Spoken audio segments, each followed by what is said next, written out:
minus 2x plus 3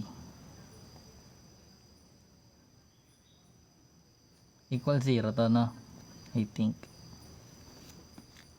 Then yung number 2. Grabe naman si Idol.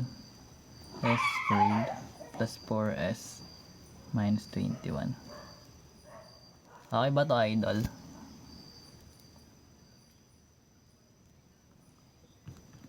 Like muna, syempre. Assignment po namin yan. Sige, sana tama magiging sagot. Like muna, guys, syempre. Hindi pwedeng walang like. Wala namang gift eh. Like na lang. No? Bayad sa like eh, no? Char. Hindi. Limits of a function, guys. Completing the square. Oh, completing the square daw to, guys.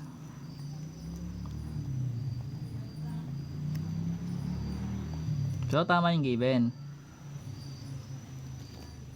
Tama yung given. Tama ba yung given? Okay. Ayun. Completing the square ng basic naman. Wala namang number sa harapan eh. Mahirap lang to, guys, pag may number dito. Pero wala naman siya. Pero technically, guys, madali lang to. Charot lang. Hindi, charot lang. Nagjo-joke lang ako, guys. Mahirap. Hindi, ganito yung ginagawa. Unang step, pagsamahin mo yung variable x sa left side, while yung constant or yung walang variable, ililipat mo sa right side. So, magma-minus 3 ka doon. Kasi from positive, may minus. So, ngayon from this, gagawin mo tong completing, i-completing the square mo to, wherein yung formula nun is b over 2.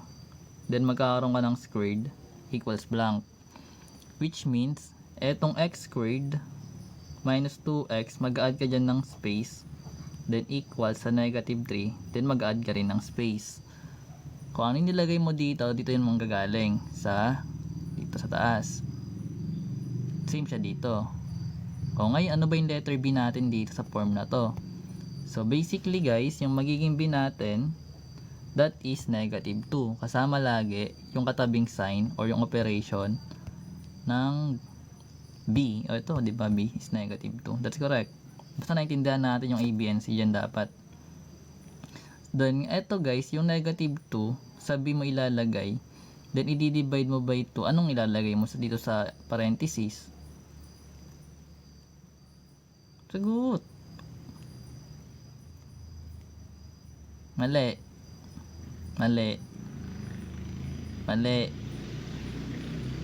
Negative 1. That is negative 1. Kasi negative 2 divide 2 is negative 1. Diba? Gets yun. Okay na yan. Gets na yan. Ano yung magiging 1 squared? A negative 1 squared. So,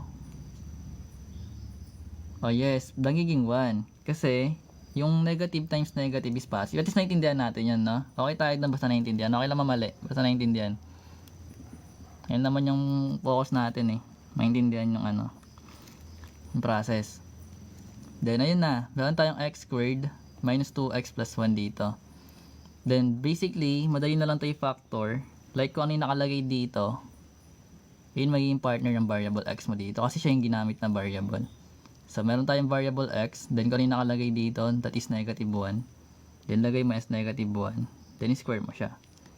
Ito na to, pag in-expand, or pag pinactor mo, ito na siya. Sundan? Gets yun. Ayun lalagay natin sa right side. Anong ilalagay sa right side?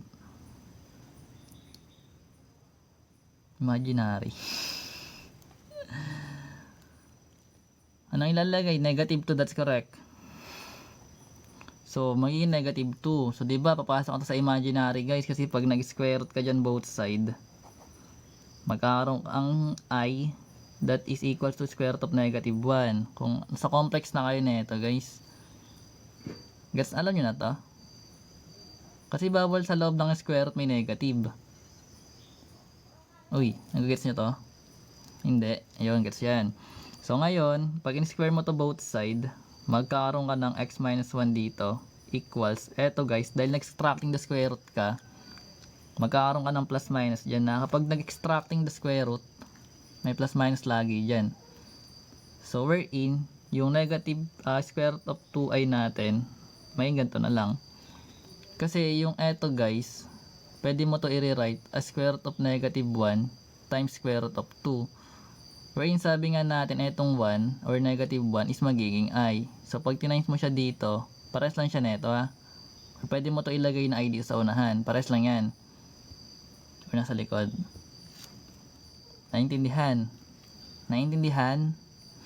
May araw-araw na yan ha, pag hindi pa naintindihan. O like naman.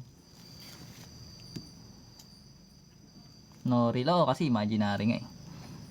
No real solution. Then ito guys, lipat natin. So magkakaroon tayo ng plus minus square root of 2i minus or plus 1. Bakit naging plus 1? Kasi from negative, nilipat mo siya sa kabilang side, magiging positive. So ibig sabihin magkakaroon ka ng dalawang root. Yung una, that is yung positive 2i plus 1. Then yung pangalawa, that is negative square root of 2i plus 1. So ito na to para dito. Sundan?